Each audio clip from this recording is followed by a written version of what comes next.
Hello and good morning from Hall 5 in the NEC. It's March and the classic car season is about to commence. The general public will be allowed into the show at 10 AM, but just before they come in, I thought I'd give you a quick look at the Rover 600 and 800 stand that we have here in Hall 5 this weekend. So, you've seen this car before. It was here in November. It is Dan Hooper's fantastic Rover 820 Vitesse Sport, and joined by it, and by way of comparison from Mark II fastback to Mark I fastback, we have Tanya's really fantastic 820 Tickford Turbo. This is the car that was introduced by Rover to give the Mark I a bit of a boost before the transition to the Mark II cars, and it is a really lovely car, known as William. It may be known to some of you.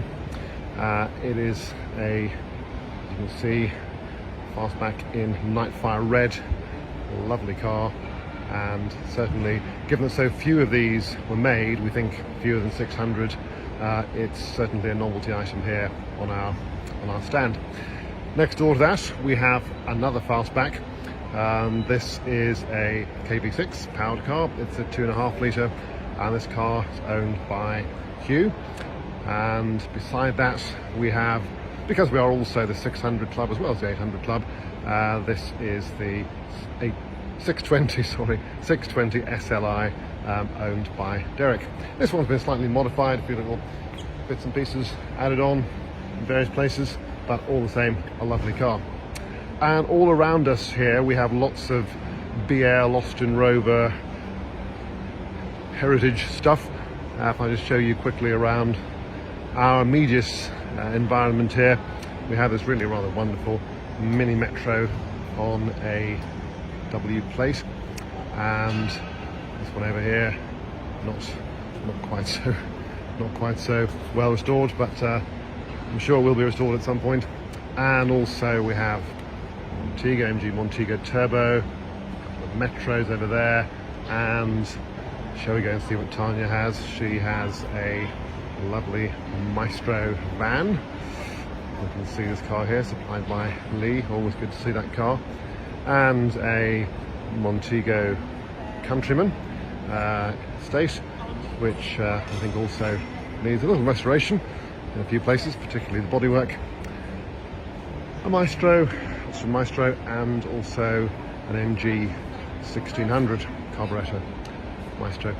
Even more interest over here, we have a Rover ST3. Yes, it's the highest in the car, it's the Van den Pla, and various other goodies here on our neighbouring stand, including, if you look over there, you can see a DeLorean as well, sited next to the Van den Pla Allegro, and more Rovers around here. The BRMs are out in force, and of course an R8 Tomcat.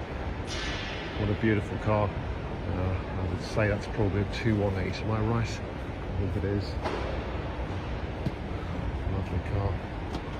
Targa top PVC. And this is a car that's going to generate a lot of interest here at the stand. This is in the Rover 200 400 Owners Club, neighbouring our own club, and this is an ST3. It's a 216 Vitesse EFI on an E-plate. This car is actually better than it looks. It's going to be cleaned up during the show, and I'm assured it's going to look considerably different at the end of the show compared to how it looks now. As you can see from the rear, it is a Mark II ST3, and a very rare car. The club think there are only about 4 of these on the road. I certainly haven't seen one since when? Early 1990s maybe. The car is available. If you want to place a bid, this could be yours. Lots of other things of interest to Rover enthusiasts. Here we have an ST1 Vitesse, another R8 Rover 75. Nice comparison here of a Rover Metro with the earlier Austin Metro. So much change and yet so little change somehow. MG MGA, and not Rover, but I think of interest to a lot of people will be this lovely car here. It's a Ford Granada 2.8 Gear X estate, and it's neighbouring our Rover 600, 800 stand here in Hall 5. So we're here for the whole weekend, Friday, Saturday and Sunday. We will have some mechanics on our stand during the weekend. We have people who are experts in stripping down and rebuilding M-Series, T-Series and KV6 engines. We'll have them on the stand on Saturday and Sunday.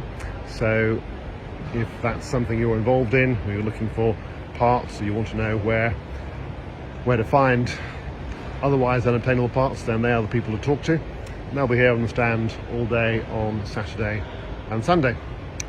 So final preparations being made now by the exhibitors, and the general public are starting to gather outside in the foyer. The show will open to the general public at 10 a.m. We very much look forward to seeing you all. If you come down to see us, do come and say hello. We hope to see you very soon.